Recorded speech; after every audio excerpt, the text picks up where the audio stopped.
بسم اللہ الرحمن الرحیم اللہم صلی علی سیدنا محمد وعلی آلہ سیدنا محمد بقدر حسنہ و جمالہ یا وارث حق وارث۔ ناظرین کرام، آج ہم حضرت خواجہ قطب الدین بختیار کاکی رحمۃ اللہ علیہ کی مشہور کرامات آج کی ویڈیو میں ان کا تذکرہ کریں گے۔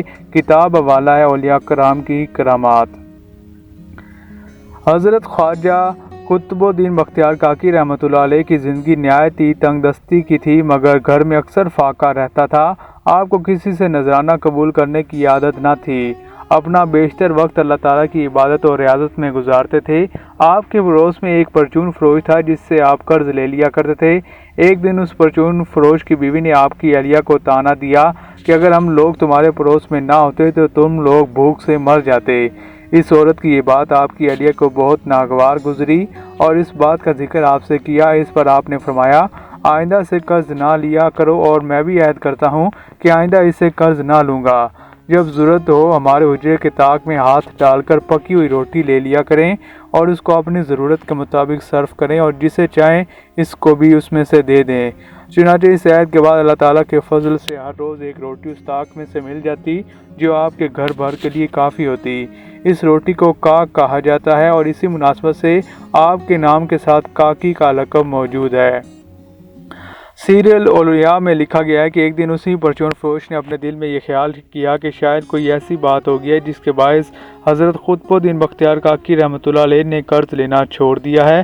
چنانچہ اس نے اپنی بیوی کو صورتحال معلوم کرنے کی غرض سے آپ کے گھر بھیجا۔ اس کی بیوی نے آپ کی اہلیہ سے باتوں باتوں میں ہی معلوم کر لیا کہ اصل واقعہ کیا ہے۔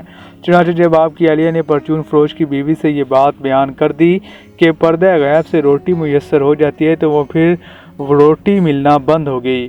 آپ نے اپنی اہلیہ سے پوچھا کہ کیا تم نے روٹی کے ملنے کا واقعہ کسی کو بتایا ہے؟ تو آپ کی اہلیہ نے کہا، ہاں، میں نے یہ بات پرچون فروش کی بیوی کو بتائی تھی۔ سیرت الاولیاء کتاب میں لکھا گیا ہے کہ ایک شخص نے حضرت سلطان المشائخ سے دریافت کیا کہ حضرت خواجہ قطب الدین بختیار کاکی رحمۃ اللہ علیہ کو کاکی کس وجہ سے کہتے ہیں؟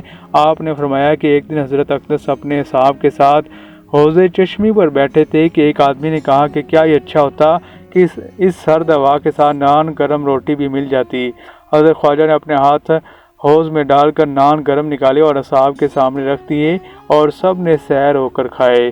اسی روز سے آپ کو لوگ کاکی کہنے لگے۔ اس کتاب میں یہ بھی لکھا کہ ایک دفعہ سلطان شمس الدین التمش نے حضرت اقدس سے طعام غیب کی التجا کی۔ آپ نے فوراً اپنے دونوں آستین ہلا دیے تو نہایت عمدہ اور گرم نان اب برآمد ہوئے۔ بادشاہ نے نہایت ہی عز و نیاز سے نان کھائے اور مشکور ہوا۔ اسی وجہ سے حضرت خواجہ بختیار الدین کاکی کو کاکی کے لقب سے پہچانا جاتا ہے، جس سے آپ کی یہ کرامات واضح ہوتی ہے، جس میں لوگوں کو گرم نان اور روٹیاں آپ دیا کرتے تھے۔ آپ کی مشہور کرامت لوگوں میں مشہور ہے۔ اسی طرح ایک اور واقعہ ہے کہ ایک مرتبہ کوئی شخص روانہ ہوا کہ دہلی جا کر حضرت خواجہ قطب الدین بختیار کاکی کی خدمت میں توبہ کروں گا۔ راستے میں ایک فاحشہ عورت اس کے ہمراہ ہو گئی جو چاہتی تھی کہ کسی طرح اس مرد سے تعلق قائم ہو جائے۔ چونکہ مرد کی نیت صاف تھی اس لیے اس کی طرف توجہ بھی نہ کی۔ آخر ایک منزل میں جب وہی ایک جاوے میں سوار ہوئے تو وہ عورت اس کے پاس بیٹھ گئی اور کوئی پردہ یا مزاحمت بیچ میں نہ تھی۔ شاید مرد نے اس سے کوئی بات کی یا ہاتھ بڑھایا۔ اسی وقت دیکھا کہ ایک مرد نے آ کر اس کے منہ پر تھپڑ مارا اور کہا کہ قطب صاحب کی خدمت میں توبہ کی نیت سے جا رہا ہے اور پھر ایسی بری حرکت کرتا ہے۔ اس نے فوراً توبہ کی اور اس عورت کی طرف پھر دیکھا تک نہیں۔ جب وہ خواجہ قطب الدین بختیار کی خدمت میں حاضر ہوئے تو پہلے ہی آپ نے فرمایا کہ اس روز اللہ تعالیٰ نے تجھے برائی سے بچا لیا۔ اسی طرح ایک اور واقعہ ہے کہ ایک مرتبہ ایک شخص حضرت خواجہ قطب الدین بختیار کاکی رحمۃ اللہ علیہ کی خدمت میں اس نیت سے حاضر ہوا کہ خواجہ صاحب اس دنیا دے اور جہاں پر خواجہ صاحب بیٹھے ہیں وہاں دودھ کی نہر جاری ہو۔ ابھی وہ رو ہی رہا تھا، خواجہ صاحب نے اس کی طرف مخاطب ہو کر فرمایا کہ دوست آتے ہیں اور اللہ تعالیٰ کی مقبوضانہ چیز طلب کرتے ہیں۔ چونکہ تیرے دل میں یہ خیال ہے اس لیے اس اینٹ کو جس پر تو بیٹھا ہے اٹھا۔ جب اٹھائی تو نیچے اشرفیوں کا ڈھیر لگا ہوا تھا۔ تو خواجہ صاحب نے فرمایا کہ تیری خواہش دودھ چاول کی ہے سو تیرے آگے ہے، کھا۔ جب اس نے نگاہ کی تو دیکھا کہ دودھ چاول کی ندی بہہ رہی ہے۔ اسی طرح ایک مرتبہ حضرت خواجہ